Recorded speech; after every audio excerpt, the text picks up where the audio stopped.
जी वजह हमारा blood group वाला चल रहा था, थोड़ा सा रिवाइज करते हैं। हमने जो है वो एंटीबॉडीज की बात की थी, हमने एंटीजेंस की बात की थी। एंटीजेंस जो हैं वो ऐसी चीजें हैं जो कि कौन बनाता है, जीन्स बनाते हैं। और जो जीन जो एंटीबॉडी बनाता है उसको उसी के साथ उसी का नाम दे दिया जाता है। ठीक है।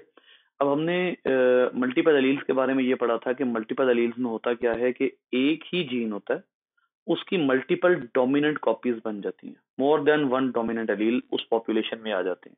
यानी अगर एक जीन आई है, वो अपने फंक्शन के एतबार से डिफरेंट नेम ले सकता है। ठीक है। जीन वही है, जीन चेंज नहीं हो रहा, लेकिन उसकी म्यूटेशन में कुछ डोमिनेंट फैक्टर अलग आ रहे हैं। जैसे एक म्यूटेशन है वो अल्फा फैक्टर बनाता है, एक म्यूटेशन बीटा फैक्टर बनाता है। ये सारा कुछ हमने पढ़ा था। तो ये दोनों के दोनों डोमिनेंट हैं। दोनों डोमिनेंट क्यों है? क्योंकि जहां पर ये जमा होते हैं दोनों अपने आप को एक्सप्रेस कर देते हैं।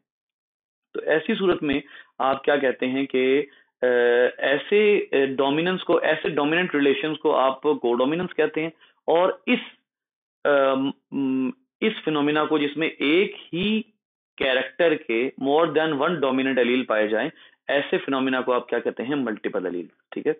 फिर हमने ये कहा था कि ब्लड ग्रुप में जो चीज अंडरस्टैंड करने वाली थी वो ये थी कि जब हमारा जो ब्लड ग्रुप ए होता है तो उसमें जीनोटाइप जो है, एक्सपेक्टेड जीनोटाइप, वो ये पॉसिबल होती हैं। और उसमें ब्लड ग्रुप ए हम क्यों कहते हैं? क्योंकि हमें ब्लड सेल के ऊपर जो है वो एंटीजन ए मिलता है। और जब एंटीजन ए होगा तो हो ही नहीं सकता कि उस ब्लड में एंटी ए एंटीबॉडी हो, क्योंकि एंटी ए एंटीबॉडी एंटीजन ए के अगेंस्ट वर्किंग करेगी। तो फिर हमने कहा था कि इसके अंदर एंटीजन ए नहीं, एंटीबॉडी ए नहीं होगी, बल्कि इसमें ब्लड ग्रुप अगर ए है तो उसमें एंटीबॉडी बी होगी। बिल्कुल इसी तरह बाकियों की भी जो है वो सिचुएशन थी। और ये सारा हमने फिर उसके बाद एंटीबॉडी की वर्किंग बताई थी कि एंटीबॉडी की वर्किंग में क्लम्पिंग हो जाएगी, और क्लम्पिंग की वजह से जो ब्लड सेल हैं वो कैपिलरी में से नहीं गुजर सकेंगे, क्लॉटिंग हो जाएगी और डेथ कॉज हो जाती है। ठीक है।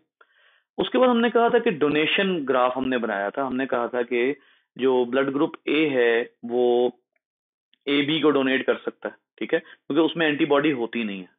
ए को डोनेट कर सकता है क्योंकि उसमें एंटीजन ए है, एंटीबॉडी बी है। बी जो है वो बी को डोनेट कर सकता है क्योंकि उसके अंदर एंटीबॉडी ए है और इसके अंदर भी एंटीबॉडी ए है, एंटीबॉडी बी नहीं है। तो बी हर उस ब्लड को डोनेट कर सकेगा जिसके अंदर एंटीबॉडी बी ना हो। तो बी के अंदर भी एंटीबॉडी बी नहीं है, ए बी के अंदर भी एंटीबॉडी बी नहीं है। ए बी एंटीजन वाला ब्लड हर उस ब्लड को डोनेट कर सकता है जिसमें कोई एंटीजन ना हो, ना ए का कोई एंटीबॉडी ना हो, ना ए के अगेंस्ट एंटीबॉडी हो, ना बी के अगेंस्ट एंटीबॉडी हो। तो ये सिर्फ अपने आप अपने जैसों को ही डोनेट कर सकता है। आखिर आ जाता है ओ। ओ एंटीजन है, इसके अंदर कोई एंटीजन नहीं होता। ओ ब्लड ग्रुप में दोनों एंटीबॉडीज होती हैं। तो अगर इसमें कोई एंटीजन नहीं होता तो इसका क्या मतलब है कि ये कि जिस दूसरे के, देखिए होता क्या है, अब जरा यहां से बात को समझिएगा कि antigen induce the antigens induce the immune system. Immune system को इंड्यूस करती हैं एंड एक्टिवेट्स एंटीबॉडी फॉर्मेशन, या इसको सिर्फ इतना लिख ले, एक्टिवेट्स एंटीबॉडीज। अब यहां पर जो बात गौर करने की है वो ये है कि जब एंटीजन बॉडी में आएगा तो एंटीबॉडी एक्टिवेट होगी। अब क्या इसके पास एंटीजन है? इसके पास कोई एंटीजन नहीं है। अगर ओ के पास कोई एंटीजन नहीं है तो जब ये हमारी बॉडी में आएगा, ओ ब्लड ग्रुप, तो ये हमारी एंटीबॉडीज को एक्टिवेट नहीं करेगा। ए बी ब्लड ग्रुप जो है, ये आप ए को देकर देखें, ए बी में ए एंटीजन है। अगर ए एंटीजन है तो ये अगर बी वाले के पास चला गया तो बी की एंटीबॉडीज एक्टिवेट हो जाएंगी। ठीक है, ए के अगेंस्ट। अगर ए बी आपने ए को दे दिया तो ए ब्लड ग्रुप में ए एंटीजन है, एंटीबॉडीज कौन सी हैं? बी एंटीबॉडीज हैं। तो अगर, और इसके पास ए एंटीजन भी है, बी एंटीजन भी है, अगर आप इसको ए ब्लड ग्रुप में लगाते हैं तो वो ब्लड ग्रुप किसके अगेंस्ट वर्किंग कर देगा? बी के अगेंस्ट वर्किंग कर लेगा। लेकिन जिसके पास एंटीजन हो ही ना, वो दूसरे के इम्यून सिस्टम में जाके एंटीबॉडी को एक्टिवेट नहीं कर सकता, क्योंकि जब तक एंटीजन नहीं होगा एंटीबॉडी एक्टिवेट नहीं होगी। तो इसके पास एंटीजन है ही नहीं, लिहाजा ये एंटीबॉडी एक्टिवेट नहीं कर सकता। अब जब आप जिसको भी दे दें ओ ब्लड ग्रुप, उसके अंदर एंटीबॉडी एक्टिवेट नहीं होगी। और एंटीबॉडी नहीं एक्टिवेट होगी तो ऑब्वियस सी बात है कि फिर जो ये होगा, जो ओ ब्लड ग्रुप होगा वो किसी को भी दिया जा सके, क्योंकि वो एंटीबॉडी को एक्टिवेट नहीं कर रहा। क्यों नहीं कर रहा? उसके पास एंटीजन कोई है ही नहीं। ठीक है, यहां तक अगर आपको कुछ सवाल है तो मुझे बताइए।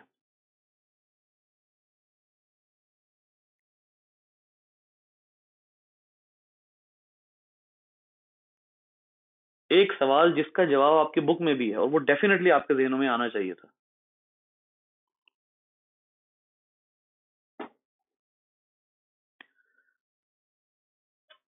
देखिए, सवाल मैं बताता हूं आपको, मुझे ही आप लोगों को बताना पड़ेगा। ये सवाल मुझसे हर दफा पूछा जाता है, but may be due to difference in the communication system शायद आप लोगों के जहन में नहीं आ रहा। सवाल ये है कि ओ ब्लड ग्रुप जो है वो आप ए बी को लगा देते हैं। इसको अगर हम शीट के ऊपर करें तो ज्यादा बेटर होगा। आप जो है वो ओ डोनेट करते हैं ए बी को। ओ के पास बोथ एंटीजेंस हैं। अच्छा जी, ए बी के पास बोथ एंटीबॉडीज हैं। उलट हो गया। ए के पास ओ के पास बोथ एंटीबॉडीज हैं। ठीक है, इम्यून सिस्टम में दोनों एंटीबॉडीज मौजूद हैं, जबकि ए बी के पास दोनों एंटीजन है। आपने क्या किया? आपने ओ पकड़ के लगा दिया ए बी को। क्या ये एंटीबॉडीज इसके एंटीजन पे इफेक्ट नहीं करेंगी? सवाल समझ आया? भाई मैंने O blood group 500 ml A B को लगाया। 500 ml में दोनों एंटीबॉडीज मौजूद हैं और ए बी ब्लड ग्रुप जिसको जो रेसिपिएंट पेशेंट है उसका ब्लड ग्रुप है ए बी ब्लड ग्रुप है। अब इसके पास दोनों एंटीजन है। क्या डोनर की एंटीबॉडीज रेसिपिएंट की एंटीबॉडीज पर इफेक्ट नहीं करेंगी? दोनों एंटीबॉडीज लेकर आ रहा है। इसका जवाब जो है वो आपके बुक में दो अंदाज में लिखा हुआ है।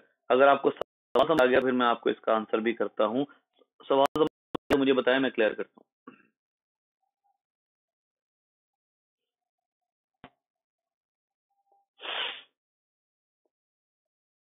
सबसे पहली बात तो बेटा ये है कि जो एंटीबॉडीज होती है ना, उनके बारे में ये मत सोचिएगा कभी कि एंटीबॉडीज एंटीजन के बराबर होती हैं। एंटीबॉडीज ब्लड में बहुत कम होती हैं, जरूरत के वक्त बनाई जाती हैं। अगर आप दोनों एंटीबॉडीज डोनेट कर रहे हैं ना, या आप यूं कह लें कि आप ब्लड डोनेट कर रहे हैं, उसमें एंटीबॉडीज हैं, तो वो दूसरे को क्यों नहीं इफेक्ट करेंगी? क्योंकि वो ब्लड जो है वो अब तब तक एंटीबॉडीज नहीं बना सकता जब तक आप उसे कमांड नहीं करेंगे। अब आपने किसी को ब्लड दे दिया, उसके 500 ml में शायद 10 ml या 15 ml में एंटीबॉडीज हों। इसका मतलब क्या होगा? इसका मतलब यह होगा कि एंटीबॉडीज डाइल्यूट हुई हैं, बहुत ही कम है, लिहाजा उसका फर्क इतना बहुत ज्यादा नहीं पड़ेगा। यानी मैं अगर आपको 500 जो है वो 500 ml ब्लड देता हूं, उस 500 ml में जो 485 ml है उसके अंदर आपकी मतलब का ब्लड मौजूद है, और सिर्फ 15 ml है जिसमें एंटीबॉडीज मौजूद है। तो वो एंटीबॉडीज इतना बहुत ज्यादा फर्क नहीं डालेंगी और आप ओ आराम से डोनेट कर सकते हैं ए बी को, चाहे उसके अंदर एंटीजन मौजूद हैं। ओ के अंदर दोनों एंटीबॉडीज हैं, ए बी के अंदर दोनों एंटीजन हैं, फिर भी आप ओ ए को डोनेट कर सकते हैं, क्योंकि एंटीबॉडीज ब्लड में जाकर डाइल्यूट हो जाती हैं और कोई खास फर्क नहीं डालती। थोड़ी सी क्लम्पिंग होगी भी तो वो इतना बहुत बड़ा फर्क नहीं डालेगी जो कि आपके मौत का बायस बन सके। ठीक है, तो इसका एक आंसर तो आपके बुक में ये लिखा हुआ है। दूसरा आंसर क्या लिखा हुआ है उसकी स्टेटमेंट पढ़ के मैं आपको बताऊंगा। दूसरा आंसर कुछ इस तरह से है कि ये जो एंटीबॉडीज होती हैं, बहुत सी एंटीबॉडीज हमारे अपने टिश्यूज में एब्जॉर्ब हो जाती हैं, एंगल्फ हो जाती हैं हमारे अपने टिश्यूज उन प्रोटीन्स को, क्योंकि एंटीबॉडी प्रोटीन्स होती है ना, तो हमारे अपने टिश्यूज उन एंटीबॉडीज को डिस्ट्रॉय कर देते हैं। ये देखिए यहां लिखा हुआ है।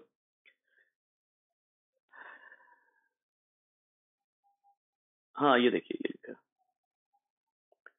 Because donors antibodies are quickly absorbed by other tissues or greatly diluted in the recipient bloodstream. तो इस वजह से फिर हम ये कहते हैं कि ये बहुत बड़े उसमें तादाद में जो है वो नहीं होता, लिहाजा डाइल्यूट हुए हो जाता है, या फिर टिश्यूज उसको डिस्ट्रॉय कर देते हैं। ठीक है, जिसकी वजह से आप ओ किसी को भी लगा सकते हैं, चाहे आप ए को लगाएं चाहे बी को लगाएं, उसके पास दोनों के अगेंस्ट एंटीबॉडीज हैं, लेकिन वो इतनी कम है कि वो डाइल्यूट हो जाएगा, ज्यादा फर्क नहीं पड़ेगा। ठीक है, चलिए हम नमाज का वफा कर लेते हैं, उसके बाद फिर आते हैं।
ले जी, इसके बाद अब शुरू में जब अभी पीसीआर टेस्ट नहीं आया था, डीएनए टेस्ट नहीं आया था, तो ब्लड ग्रुप को जो है वो कंसिडर किया जाता था कि जो पेटर्निटी और मिटर्निटी जो है उसकी कंफर्मेशन के लिए, ठीक है। ये जो मैंने आप लोगों से कुछ अर्सा पहले भी कुछ जो एक क्वेश्चन सॉल्व करवाया था रिगार्डिंग एल्बिनिज्म, मेंडल का एक वो सॉल्व करवाया था। तो अब यहाँ पर जो है वो पेटर्निटी और मिटर्निटी जो है उसके हवाले से ये एक क्वेश्चन है। क्वेश्चन क्या है कि एक जो है वो हॉस्पिटल है जिसमें दो बच्चे जो हैं वो नर्सरी में वो मिक्स हो गए हैं। मिक्स इस तरह से कि उनके जो मदर और फादर हैं उनका नहीं पता लग रहा कि उनके मदर और फादर जो हैं वो कौन हैं। अब दो बच्चे हैं, दो फैमिलीज हैं। बेबी वन जो है उसका ब्लड ग्रुप है बी और बेबी टू जो है उसका ब्लड ग्रुप है ओ। अब अगर कैसे पता लग सकता है कि उनके जो पेरेंट्स हैं उनकी जो फिनोटाइप्स है उसके जरिए आप कैसे पता लगा सकते हैं कि फलां का बच्चा जो है वो फलां ब्लड ग्रुप का हो ही नहीं सकता। फॉर एग्जांपल दो फैमिलीज हैं, एक है हारिस फैमिली, ठीक है, मिस्टर एंड मिसेस हारिस, इन दोनों की जो है वो ब्लड ग्रुप दिए गए हैं। एक है मिस्टर एंड मिसेस बिलाल, इन दोनों का ब्लड ग्रुप दिए गए, ठीक है। अब ये जो मिस्टर एंड मिसेस हारिस है और मिस्टर एंड मिसेस बिलाल है, इनके ब्लड ग्रुप से आपने अंदाजा लगाना है कि किसका ब्लड ग्रुप या किस ब्लड ग्रुप का बच्चा किस फैमिली में हो ही नहीं सकता, ठीक है। ये अब आपने जो है वो अंदाजा लगाना है। तो अब आप यूं करें कि जरा थोड़ा सा एफर्ट करें और मुझे बताइए कि जो बेबी है, सबसे पहले आपने करना क्या है, बेबी वन और बेबी टू इन दोनों की फिनोटाइप ड्रॉ करें। इन दोनों की जीनोटाइप ड्रॉ करें। फिनोटाइप है बेबी वन की बी, इसकी पॉसिबल जीनोटाइप्स आप बनाएंगे। बेबी टू की जो फिनोटाइप है वो है ओ, इसकी पॉसिबल जो जीनोटाइप है वो आप बनाएंगे। बिल्कुल इसी तरह हारिस फैमिली है, अगर ए है तो इसकी पॉसिबल जीनोटाइप क्या है, ए बी है, इसकी पॉसिबल जीनोटाइप क्या है, इन दोनों का ए है तो इनकी पॉसिबल जीनोटाइप्स क्या है, ठीक है। तो अब आपने ये जो है वो मुझे बताना है, ये अब आपने जो है वो करके वो मुझे दिखाना है कि जो ए बी ओ वगैरह जो है या कौन सा बच्चा जो है वो किसका है। ये अब आपने जो है वो पूरा एक करके, ये असाइनमेंट है आपकी, ये आपने करके मुझे बताना होगा, ठीक है।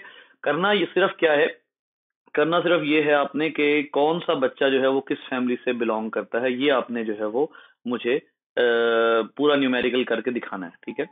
तो अब हम यहाँ पे इस बात को छोड़ते हैं और शुरू करते हैं R H blood group system.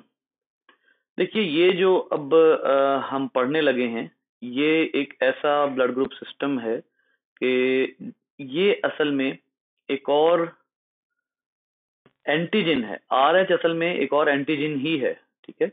ये एंटीजन ही है और इसके अगेंस्ट भी जो है वो एंटीबॉडी मौजूद होती है। आर एच एंटीजन ही है और इसके अगेंस्ट भी एंटीबॉडी मौजूद हो सकती है, लेकिन सबसे पहले याद रखिएगा कि ये एंटीजन भी हमारे ब्लड सेल के ऊपर ही लगा हुआ होता है, ठीक है। ये एंटीजन जो है ये भी हमारे ब्लड सेल के ऊपर होता है। मतलब जैसे कि अगर ये है आर एच, ठीक है, ये दो एंटीजन आपके ब्लड सेल पे लगे हुए हैं, तो आप इसको कहेंगे R H positive, R H positive. यानी क्या मतलब है इसका, आर एच पॉजिटिव का मतलब ये है कि आपका ब्लड ग्रुप अगर ओ है और उसमें आर एच मौजूद है तो आपका ब्लड ग्रुप क्या कहलाएगा, ओ पॉजिटिव।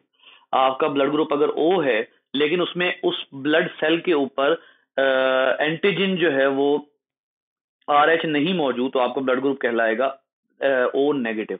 यानी एच पॉजिटिव, ये असल में आर एच पॉजिटिव और आर एच नेगेटिव जो है वो आपकी ब्लड की पॉजिटिविटी और नेगेटिविटी को बताते हैं।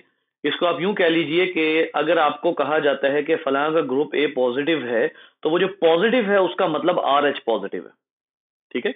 दोबारा सुन लीजिए, अगर आपको यह बताया जाता है कि आपका ब्लड ग्रुप ओ पॉजिटिव है, बी पॉजिटिव है, तो पॉजिटिव का मतलब है कि आपके ब्लड में आर एच एंटीजन मौजूद है ब्लड सेल के ऊपर, और आर एच एंटीजन मौजूद है तो इसका मतलब ये हुआ कि आपका ब्लड ग्रुप जो है वो पॉजिटिव होगा। तो देखिए आपका ये जो आर एच फैक्टर है, सबसे पहले देखिएगा कि ये आर एच ही नाम क्यों दिया, इसको कोई और नाम क्यों नहीं दिया हमने। बेटा असल में ये सबसे पहले first this antigen was found, ये भी एंटीजन ही है, ठीक है। This antigen was found on in a monkey. ये जो हम आम तौर पर वहाँ मरी वगैरह जाकर मंकी देखते हैं, उस तरह के मंकी में ये जो है वो हमें फाइंड आउट हुआ, and it was Rhesus monkey, ठीक है। ये जो आपका मंकी है इसके बारे में आप पढ़ेंगे आखिरी चैप्टर्स में जाके, इसका जो है वो नेम होता है रीसस मोलेटा, SUSMULATTA, रीसस मोलेटा, ठीक है। तो ये उसमें सबसे पहले फाइंड हुआ था, तो हमने इसके दोनों अल्फाबेट जो है वो लेकर तो RH फैक्टर जो है वो इसको नाम दे दिया था। So that is why it is known as RH factor. अब देखिए इस RH फैक्टर के लिए जो हमारी बॉडी में जीन्स होते हैं वो 3 तरह के जीन्स इन्होंने बताए हुए हैं, 3 जीन्स, C, D और E, 3 जीन्स हैं, ठीक है। अच्छा, ये जो है वो जो इम्पोर्टेंट बात है इसमें यहां पर कि इसमें 3 जीन्स हैं, ठीक है, C, D और E। और ये जो C, D और E है, इसमें जो सबसे इंपॉर्टेंट जीन है जो ये काम करता है वो है D, ठीक है। Alleles of gene D occupy one locus called locus D, while gene C and E alternatively occupy the other locus. The D locus is of prime importance. असल में जो इसके लिए जो वर्किंग करता है, जो हमारा इस वक्त कंसर्न है वो D locus, और ऑब्वियसली D जो है वो कैपिटल D हम कहेंगे डोमिनेंट फॉर्म के लिए, और जो स्मॉल d है वो हम जो है वो किसको रेफर करवाएंगे, वो इसकी रिसेसिव फॉर्म के लिए, ठीक है। अब यहाँ पर जो है वो जो बात जानने की है बेटा वो ये है कि जो डोमिनेंट है, आपने अगर कैपिटल D स्मॉल डी के दरमियान में अगर आप जो है वो करवाएंगे क्रॉस, तो ऑब्वियसली जो पहली जनरेशन आएगी F1 उसमें ऑल RH पॉजिटिव होंगे। अब कैपिटल डी का मतलब ये है कि ये पर्सन RH पॉजिटिव है, और स्मॉल डी का मतलब ये है ये पर्सन RH नेगेटिव है। तो यहाँ पर जो इनकी फिलियल जनरेशन होगी, फर्स्ट फिलियल जनरेशन, उसमें RH पॉजिटिव जो है वो सारे के सारे RH पॉजिटिव आएंगे। फिर आप F1 से क्रॉस करवाएंगे, तो अब आप यहाँ पर देखेंगे कि आपके पास जो भी जीनोटाइप्स बनेंगी वो उनमें 3:1 आएगी, कैपिटल D स्मॉल डी और स्मॉल डी। अब ये सिर्फ और सिर्फ ये वाली जो जनरेशन है ये RH नेगेटिव है। तो RH नेगेटिव और RH पॉजिटिव में इतनी इंपॉर्टेंट बात क्या है, वो ये है कि सबसे पहले तो ये बात हमें पता लग गई कि हमारा ब्लड RH पॉजिटिव कैसे हो सकता है। तो जो RH पॉजिटिव या RH नेगेटिव कैसे हो सकता है। दूसरी चीज क्या है कि unlike the naturally occurring anti B antibody, anti-RH antibody production requires a stimulus by the human RH antigen itself. अब होता यह है कि जो RH पॉजिटिव है बेटा, क्या उसमें एंटीबॉडी हो सकती है?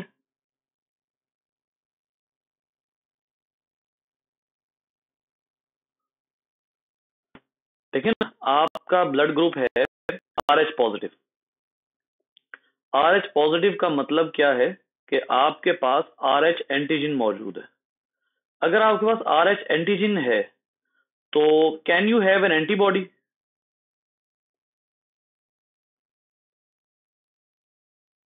ऑब्वियसली आपके पास RH एंटीबॉडी हो ही नहीं सकती। भाई आपके पास RH एंटीबॉडी है तो इसका क्या मतलब है, मेरा ब्लड ग्रुप RH पॉजिटिव, मेरी बॉडी में RH एंटीबॉडी कैसे आ सकती है? अगर मेरे ब्लड में RH एंटीजन है और आप मुझे RH एंटीबॉडी देते हैं तो इसका मतलब यह है कि मेरा तो ब्लड का सत्यानाश हो जाएगा, क्योंकि वो जो एंटीबॉडी है वो मेरे RH एंटीजन के अगेंस्ट वर्किंग करेगी और मेरा ब्लड क्लम्प कर जाएगा, क्लस्टर बन जाएंगे, सब सिस्टम जो है वो कोलैप्स कर जाएगा, ठीक है। तो इसका क्या मतलब हुआ कि जो ब्लड RH पॉजिटिव होगा यानी उसमें RH एंटीजन मौजूद होगा, उस ब्लड के अंदर एंटी RH एंटीबॉडी नहीं हो सकती। जैसे ए ब्लड ग्रुप में एंटी ए एंटीबॉडी नहीं हो सकती, वैसे ही RH ब्लड ग्रुप में एंटी RH एंटीबॉडी नहीं हो सकती। तो इसका आंसर नो है, you can not have anti RH antibody. तो फिर ये हम एंटी RH एंटीबॉडी पे इतना एम्फेसाइज क्यों कर रहे हैं? एंटी RH एंटीबॉडी जो है वो RH नेगेटिव में होती है। अब आइए इसका मैं आपको उसी तरह से जिस तरह मैंने पिछले वाले का आपको टेबल बना कर दिया था उसका मैं आपको बता देता हूं कि आपका एक टेबल का पहला कॉलम है RH फैक्टर, ठीक है, और उसके बाद आपका जो सेकंड कॉलम है वो है एंटीजन प्रेजेंस, और उसके बाद जो है वो एंटीजन एब्सेंस। आप जो है वो ये जो पूरा कॉलम जो है ये आसानी के लिए बना लेते हैं, ठीक है। अब क्या होगा कि आपका अगर RH फैक्टर जो है वो पॉजिटिव है तो इसका क्या मतलब हुआ कि आपका जो ब्लड ग्रुप है, या आप इसको जो है वो सपोज्ड जीनोटाइप भी इसका एक कॉलम बना लें, सपोज्ड जीनोटाइप। आपकी सपोज्ड जीनोटाइप इस केस में क्या हो सकती है ये आप खुद गैस कर सकते हैं। जेनेटिक्स आपने पढ़ ली है, डी डी या कैपिटल डी स्मॉल डी, ठीक है। एंटीजन प्रेजेंस, यस एंटीजन मौजूद होगा तभी ये पॉजिटिव होगा, ठीक है।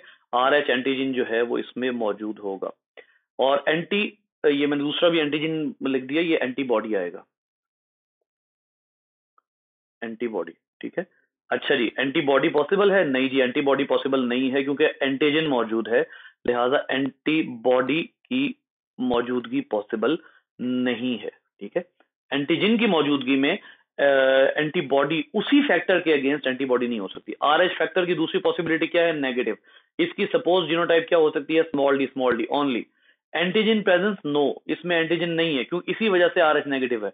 अगर एंटीजन नहीं है तो क्या उस ब्लड में एंटीबॉडी हो सकती है? यस, उस ब्लड में एंटीबॉडी हो सकती है, ठीक है, उस ब्लड में एंटीबॉडी हो सकती है, बट कब? अब एक और बात जरा गौर से सुन लीजिए, ओनली व्हेन एक्सपोज्ड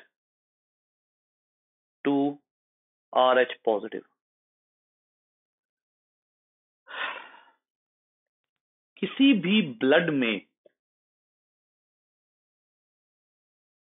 एक मिनट, केस बनाता हूं मैं, एक केस, केस है ब्लड ग्रुप A पॉजिटिव। इसका क्या मतलब हुआ कि इसके अंदर एंटीजन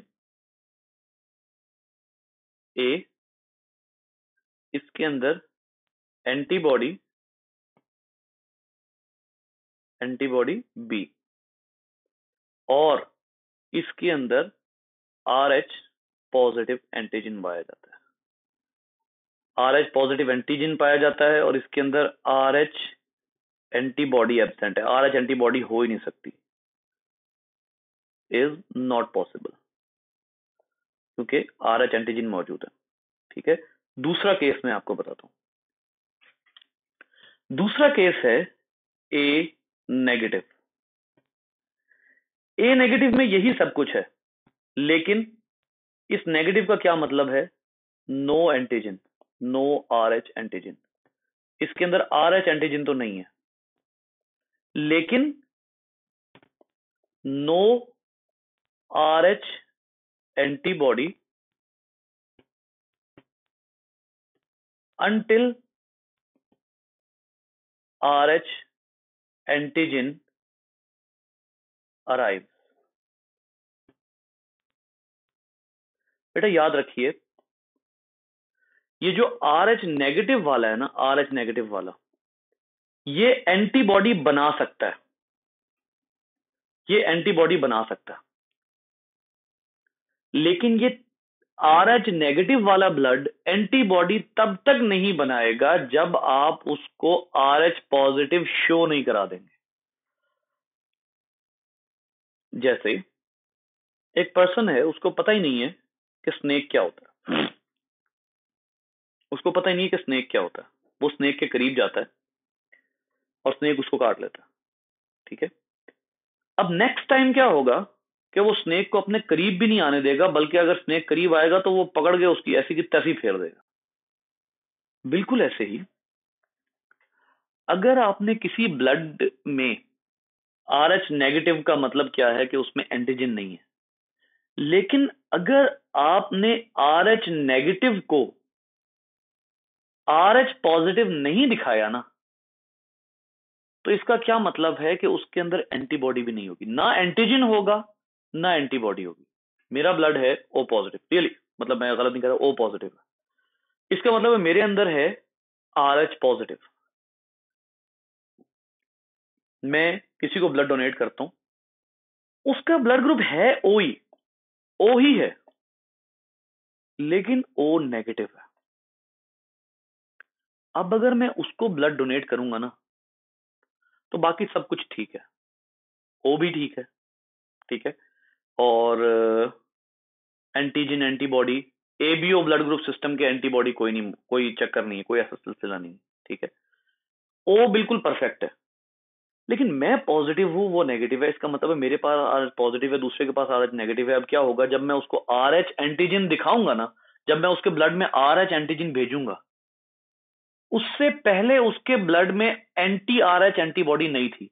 जब मैं अपने आर एच एंटीजन उसकी बॉडी में भेजूंगा, तो उसकी body anti R H antibody बनाना शुरू करेगी, तब शुरू करेगी, उससे पहले नहीं। यानी जब तक आप ब्लड को एंटीजन आर एच नहीं दिखाएंगे, तब तक उस पर्सन के ब्लड में एंटी आर एच एंटीबॉडी नहीं होगी। लेकिन जैसे ही आप उस ब्लड को वो एंटीजन दिखा देंगे, आर एच का एंटीजन दिखा देंगे, उसकी body anti R H antibody बनाना शुरू कर देगी। ऐसी सूरत में ब्लड क्लॉट कर सकता है। तो इसका क्या मतलब हुआ, ये बात आप समझने की है। एंटीबॉडीज दोनों केसेस में, एबीओ ब्लड ग्रुप सिस्टम के केस में भी है, R H blood group system के केस में भी है, दोनों में, ठीक है। लेकिन जो फर्क है वो ये है कि जो एबीओ ब्लड ग्रुप सिस्टम है, उसकी एंटीबॉडीज हर वक्त हमारे ब्लड में मौजूद होती हैं। आरएच में, आरएच पॉजिटिव में तो एंटीबॉडी होती नहीं, आरएच नेगेटिव में भी एंटीबॉडी तब बनती है, हर वक्त मौजूद नहीं होती, तब बनती है जब आप आरएच नेगेटिव वाले को आरएच पॉजिटिव दिखाते हो। ये बिल्कुल ऐसे ही है कि गैस चल रही है लेकिन आपने तीली नहीं दिखाई, इधर आपने तीली दिखाई, आग भड़क उठेगी। बिल्कुल ऐसे ही ब्लड मूव कर रहा है, ब्लड है, एंटीबॉडी नहीं है। जैसे ही आप जो है वो आर एच पॉजिटिव दिखाएंगे, फौरी तौर पर एंटी आर एच एंटीबॉडीज बनना शुरू हो जाए, ठीक है। अब ये आपने जो केस है, इसके बारे में अगर मजीद क्वेश्चन है तो मुझसे जरूर पूछ लीजिएगा, क्योंकि कल का पूरा टॉपिक इंतहाई इंपॉर्टेंट लॉन्ग क्वेश्चन इस चैप्टर का, वो इसी कॉन्सेप्ट के गिर्द घूम रहा है जो हमने आज समझा, ठीक है। तो इसके बारे में जो है वो अगर आपने मजीद डिटेल लेनी हुई तो वो पूछ लीजिएगा, ठीक है। Thank you.